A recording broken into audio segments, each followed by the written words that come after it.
Hello दोस्तों, आप सभी का फिर से स्वागत है हमारे एक और नई वीडियो में। तो इस वीडियो में हमारे पास एक UNI का नेक बैंड है, ब्लूटूथ नेक बैंड, और ये पूरी तरीके से डेड है। ये ऑन नहीं हो रहा है और इसे चार्जिंग इशू भी होगा। तो इसे मैं पहले आपको दिखा देता हूँ। ये जो है ओरिजिनल UNI का ब्लूटूथ नेक बैंड है, ठीक है। और ये सेंसर वाला नेक बैंड है। यहाँ पे एक हॉल सेंसर होता है जो मैग्नेट को सेंस करके ऑफ या ऑन करता है। इसे हटा दीजिएगा तो ऑन हो जाएगा और इसे लगा दीजिएगा तो ऑफ हो जाएगा, ठीक है। और ये जो आप देख रहे हैं ये पावर का कनेक्टिंग का है, रीसेट बटन, रीसेट भी कर सकते हैं आप इससे। और ये प्लस और माइनस का वॉल्यूम बटन है, ठीक है। और ये बेस के लिए दिया हुआ है और ये माइक का है। तो यहाँ जो है ये ऑन नहीं हो रहा है। ऑन होता तो LED ग्लो करती और इसे लगा देने पर ये बंद हो जाता। तो चलिए इस वीडियो में मैं आपको यही बताऊंगा कि इस नेक बैंड को कैसे रिपेयर कर सकते हैं, और इसमें प्रॉब्लम और भी है जो मैं इस वीडियो में आपको दिखाऊंगा। अगर चैनल पर नए हैं तो चैनल को जरूर सब्सक्राइब कीजिएगा। और चलिए वीडियो को शुरू करते हैं। तो देखिए, पहले मैं आपको इसका पहला प्रॉब्लम दिखा देता हूँ। तो ये जो इसका वायर है ये थ्रेडेबल वायर है और ये यहाँ से हट गया है। तो देखिए ये पूरी तरीके से हट चुका है यहाँ से, मतलब जो अलग से है बस सेम उसी तरीके से। तो इसे भी हम ठीक करते हैं और यहाँ भी वही हाल है। तो सबसे पहले हम इसे ओपन करेंगे। तो ओपन करने का प्रोसेस जो है वो सिंपल है, सिंपल और आसान है। अगर आपने कभी नेक बैंड को खोला होगा तो आप इसे आसानी से खोल सकते हैं, क्योंकि या तो फिर ये लॉक वाला होगा और या तो फिर ये जो थिनर से या फिर ग्लू से चिपकाया हुआ होगा। पर मुझे लगता है ये लॉक वाला ही है, ठीक है। तो इसे खोलना आसान होगा। तो मैं इसे खोलने में थोड़ा समय लगेगा। तो अगर मैं इसे खोलने जाऊं तो पहले मैं आपको इसे चार्जिंग चेक करा देता हूं। ये मेरे पास पावर बैंक है, ठीक है। तो पावर बैंक में मैं इसे लगाता हूं।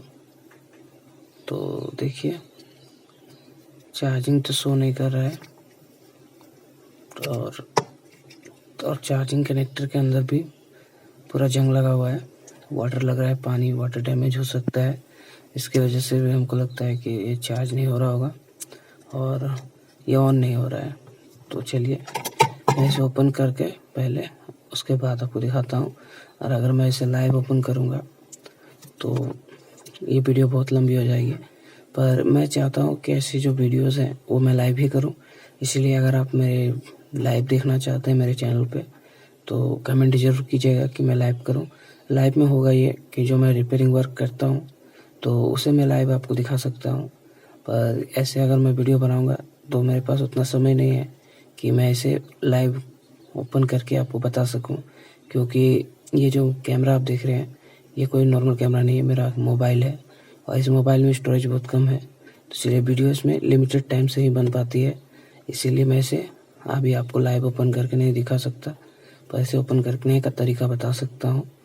तो चलिए मैं इसे ओपन करके आपको दिखाता हूँ। तो अगर आपके पास कोई सिंपल सा नाइफ़ होगा, ये सिंपल सा नाइफ़ है, ठीक है। नाइफ़ हो या ट्विज़र हो या किसी भी चीज़ से आप इसके नुकीले सिरे को इस जगह पे एक साइड पे फंसा दीजिए और थोड़ा थोड़ा करके इस लॉक को उठाते जाइए, ठीक है।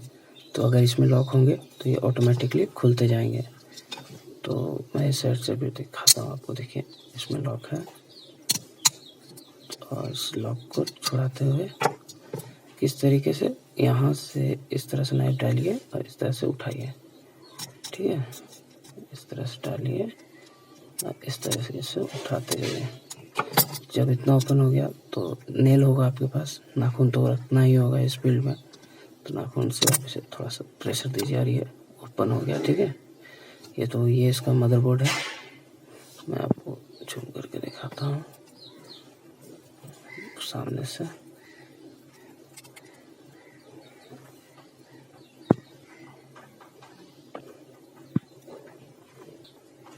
तो देखिए ये इसका मदरबोर्ड है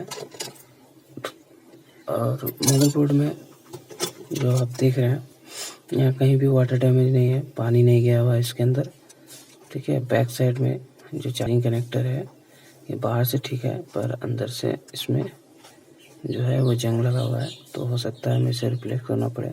पर इसे रिप्लेस करने में दिक्कत ये है, तो इसे रिप्लेस करने में दिक्कत ये है कि ये जो आप देख रहे हैं ये पावर का बटन, ये पिघल सकता है या ख़राब हो सकता है। तो हमें इसे उतारने के लिए इसके ऊपर शोल्डर लगाकर, ठीक है, इसके ऊपर शोल्डर लगाकर और इसे ट्वीज़र की मदद से इसे हमें ऊपर की तरफ खींचना पड़ेगा। उसके बाद ही हम इसे ओपन कर पाएंगे, है ना। तो चलिए मैं नेक्स्ट आपको बताता हूँ कि इसे आपको कैसे पहचानना है और कैसे रिपेयर करना है। तो सबसे पहले आप देखिए, इसमें जो ग्लू लगा हुआ है ये वाला, ये थर्मल ग्लू है। तो इसे आप आसानी से हटा नहीं सकते, इसे आपको सोल्डिंग आयरन की मदद से ही हटाना पड़ेगा। और सोल्डिंग आयरन भी आपके पास बढ़िया क्वालिटी का होना चाहिए, ठीक है। बढ़िया क्वालिटी का होगा तभी आप इसे इस ग्लू को हटा पाएंगे। तो मैं अभी आपको दिखाता हूँ। तो इस साइड को जो आप देख रहे हैं, जो इस साइड को मैंने ओपन किया, सेम इसे भी उसी साइड से ओपन करना है आपको। तो सीधा यहाँ नाइफ एक बार फंसाइए, ठीक है। नाइफ को यहाँ पे कोने पे एक बार फंसा कर इस तरीके से स्लाइड कीजिए। स्लाइड करने पर ये ओपन हो जाएगा, ठीक है। यहाँ से स्लाइड करने पर, अगर यहाँ से ओपन करना है तो यहाँ से भी ओपन हो सकता है। तो मैं अभी आपको दिखाता हूँ। तो देखिए, ये जो आप स्लोप देख रहे हैं, इस स्लोप में आप इस नाइफ को फंसाइए और इसे ओपन कीजिए। तो इस नाइफ में यहाँ से मुझे लगता है, हाँ,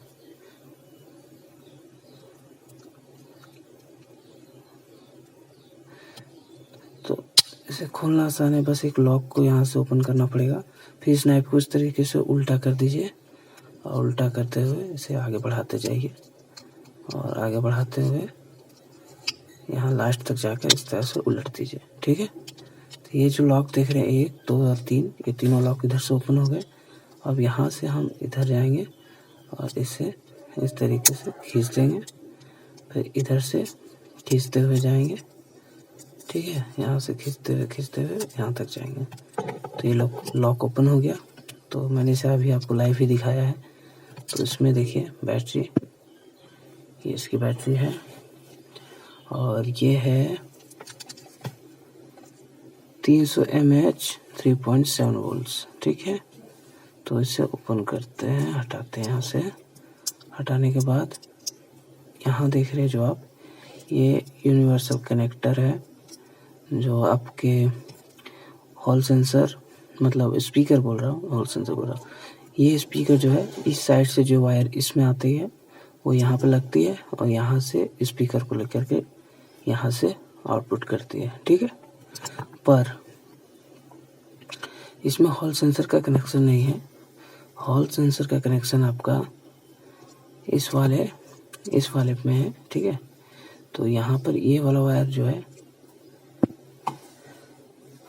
ये वाला जो आप वायर देख रहे हैं, ये भी थोड़ा सा डैमेज लग रहा है मेरे को। तो अब इसे हमें चेक करना है कि आखिर इसमें प्रॉब्लम क्या है। तो आप देख सकते हैं ये आर प्लस है, आर माइनस, यानी लेफ्ट प्लस, राइट प्लस और राइट माइनस है।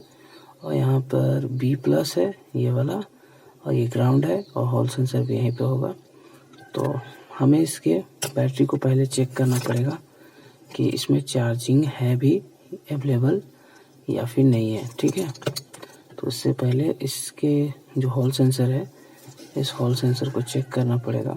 तो मैं इस बैटरी को पहले उतारता हूँ। उस बैटरी को उतारने के बाद मुझे पता चलेगा कि ये चार्ज में है या फिर नहीं। तो सबसे पहले हम इसमें फ्लक्स लगा लेते हैं, ठीक है।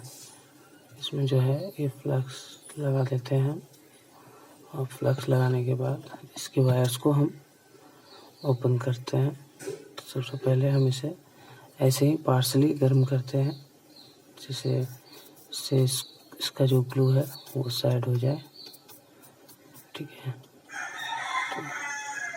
तो मैंने इसके ग्लू को पूरी तरीके से साफ कर दिया है, देखिए। और याद रहे कहीं से शॉर्ट ना हो, इस चीज़ का ख्याल रखना है आपको। मैं अभी आपको दिखाता हूँ, देखिए। तो आप देख सकते हैं ये आर प्लस है, आर माइनस है, ये ग्राउंड है, और ये बी प्लस है, बी माइनस है। तो ये जो दो वायर है ये बैटरी को लेकर के हैं, ठीक है। तो इन दोनों वायर्स को ही हम पहले निकालते हैं ताकि किस तरीका का शॉर्ट ना हो। शॉर्ट क्रिएट होने पर ये पूरा नेकबैंड बेकार हो जाएगा, इसीलिए पहले हम इस वायर्स को बाहर निकालते हैं। तो ये मैंने निकाला बी माइनस, ठीक है, और यहाँ से निकालना है बी प्लस।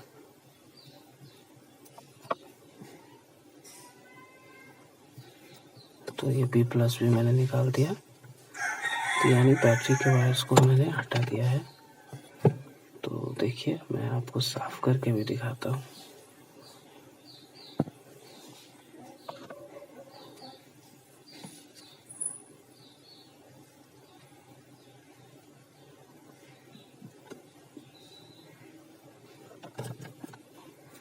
अब यहाँ किसी तरीके का कोई पावर नहीं है, और ये जो है ये पूरी तरीके से साफ करना होगा मुझे, और साफ करके आपको दिखाना पड़ेगा।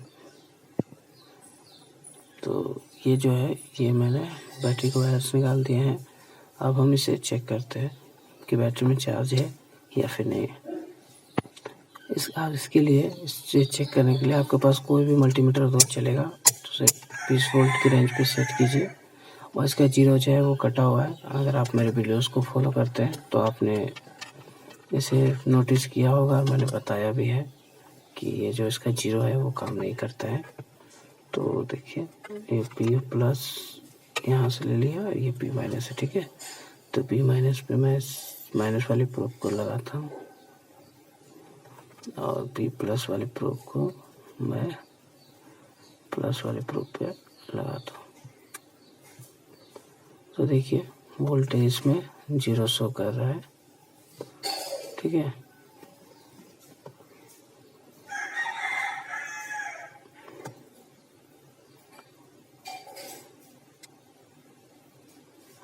तो वोल्टेज में जीरो है, तो मुझे लगता है कि यहाँ से चेक करने से थोड़ा सा पता नहीं चलेगा, क्योंकि ऐसे प्रॉब्लम्स में हमें इस बैटरी को ही यहाँ से हटाकर और चेक करना पड़ेगा। तो उस बैटरी को हटाने के लिए हमें इस थर्मल टेप को हटाना पड़ेगा पहले। तो इस थर्मल टेप को हम हटा लेते हैं। तो हमने इसके थर्मल टेप को हटा दिया है, यहाँ से पॉजिटिव निकाल देते हैं, ठीक है। पॉजिटिव निकाल दिया, और ये जो है नेगेटिव, थोड़ा सा ध्यान रखिएगा। अगर आपको पॉजिटिव नेगेटिव पहचानने में दिक्कत होती है तो इसका जो एक स्क्रीनशॉट ले लीजिए, या फिर जब आप रिपेयर करो तब आप इसे अच्छे से नोट करके या फ़ोटो खींच लीजिए, ठीक है। तो आपको दिक्कत नहीं होगी।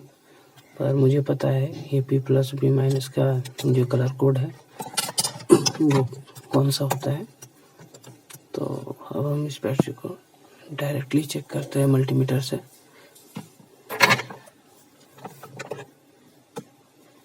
कि जो फॉल्ट है वो बैटरी का है या फिर इस मदरबोर्ड का है। तो बी प्लस यहाँ पे है, बी माइनस यहाँ पे है। तो यहाँ देखिए बैटरी 2.9 चार्ज है, यानी ये डीप डिस्चार्ज में है। ये ना चार्ज है ना फुल चार्ज है, 3 जो है वो डीप डिस्चार्ज है। और वो मैं आपको मल्टीमीटर से पहले भी मैंने चेक करा दिया है, पर मैं फिर भी आपको इसे चेक करा देता हूँ। तो इसके लिए हम इसे 20 वोल्ट की रेंज पे मल्टीमीटर को रखेंगे, चाहे आपके पास कोई भी मल्टीमीटर हो, ठीक है। और पॉजिटिव को पॉजिटिव में और नेगेटिव को नेगेटिव में रखेंगे। तो देखिए 2.9, वैसे पोलैरिटी गलत है, पोलैरिटी इधर माइनस होगा, ये प्लस होगा, ठीक है। तो देखिए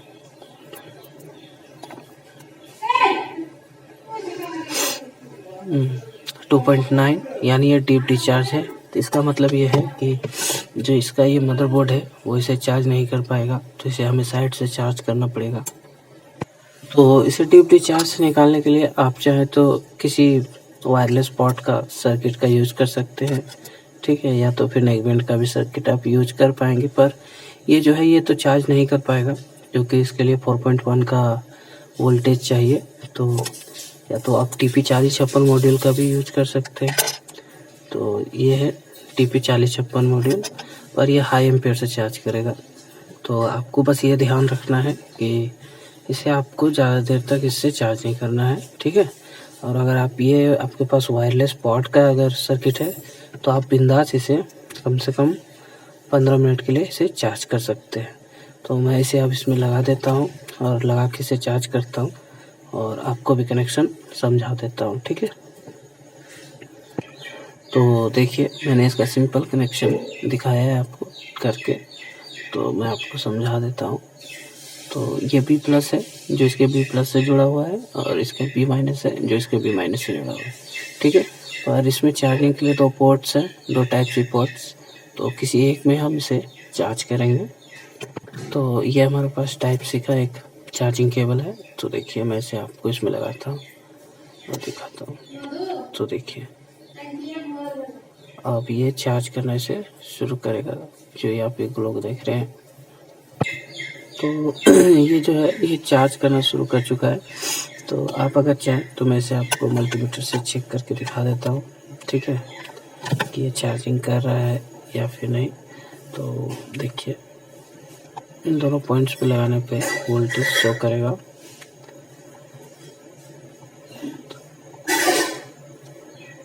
तो देखिए 3.3 अब ये चार्ज होना शुरू हो चुका है, ठीक है। और ये इसे हम कम से कम 3.7 तक चार्ज करेंगे, क्योंकि इसमें ये आइडल 3.7 तक ही ये फुल चार्ज हो जाता है। और उसके बाद इसे हम नेकबैंड में फिर से रिप्लेस कर देंगे और फिर उसमें भी उससे 15 मिनट चार्ज करेंगे, ताकि जो उसका सर्किट है वो भी इसके चार्ज को समझकर इसे चार्ज करना शुरू कर दे। ये जो डीप डिस्चार्ज की प्रॉब्लम है ये तब आती है जब आप इसे यूज़ करना कम कर देते हैं, या फिर आपने इसे बहुत दिनों से रख दिया है और चार्जिंग और डिस्चार्जिंग इसमें नहीं हो रही है, और चार्जिंग और डिस्चार्जिंग नहीं हो रही है, उसकी वजह से ये डीप डिस्चार्ज की प्रॉब्लम आती है। तो सिंपल है, आप इसे साइड से बूस्ट चार्ज कर सकते हैं। और बूस्ट चार्ज करने के बाद आप इसका फिर से यूज़ कर पाएंगे, पहले जैसा ही ये चलेगा, ठीक है। और बैटरी कोई ख़राब नहीं है, बैटरी अच्छी कंडीशन में है। तो मैं इसे आपको नेकबैंड में लगाकर और इसे चालू करके दिखाता हूँ। तो इसे चार्ज करने में कम से कम 15 मिनट टाइम लगेगा। तो मिलते हैं थोड़ी देर बाद। तो देखिए इसे मैंने 15 मिनट चार्ज किया है, ठीक है। अब मैं इसके जो केबल है इसे बाहर निकाल देता हूँ, निकाल दिया इसे। और अब हम इसके पावर को टेस्ट करते हैं कि कितना चार्ज हुआ है, ठीक है। तो देखते हैं। तो B+ तो इधर है, पर पोलैरिटी को ध्यान मत दीजिए, वोल्टेज पे ध्यान दीजिएगा, ठीक है। तो देखिए 3.689 यानी फुल चार्ज से कुछ परसेंट कम है, ठीक है। यानी अब ये इस जगह पे इस नेकबैंड में लगाने लायक अब इसमें चार्ज स्टोर हो चुका है। तो इसे हम यहाँ से उतार लेंगे और इसे नेकबैंड में लगा के देखते हैं। तो देखिए मैंने इसका कनेक्शन कर दिया है, ठीक है। और अब इसे कनेक्शन करने के बाद जो है वो मैं आपको ये हटाता हूँ साइड में। और ये जो आप देख रहे हैं यहाँ इसका इंडिकेटर है, इस सेंसर को अलग करता हूँ। तो देखिए ये चालू हो गया, ठीक है। पर अब हम इसे चालू नहीं करेंगे ज़्यादा देर तक के लिए, ठीक है, क्योंकि अभी ये डीप में है। तो सबसे पहले हम इसे चार्ज ही करेंगे। तो उसे मैंने चार्ज लगाया है। तो देखिए चार्जिंग LED ग्लो कर रही है, ये चार्ज कर रहा है, ठीक है। तो हम इसे कम से कम अब इसमें आधा घंटा चार्ज करेंगे, जिसकी मदद से अब ये डीप डिस्चार्ज से पूरी तरीके से रिकवर हो जाएगा। और रिकवर होने के बाद हम इसे यूज़ कर पाएंगे। और मैंने कस्टमर से भी कह दिया है कि इसे आप घर ले जाएं तो कम से कम 15 मिनट और चार्ज करें, ठीक है। तो थैंक्स फॉर वॉचिंग।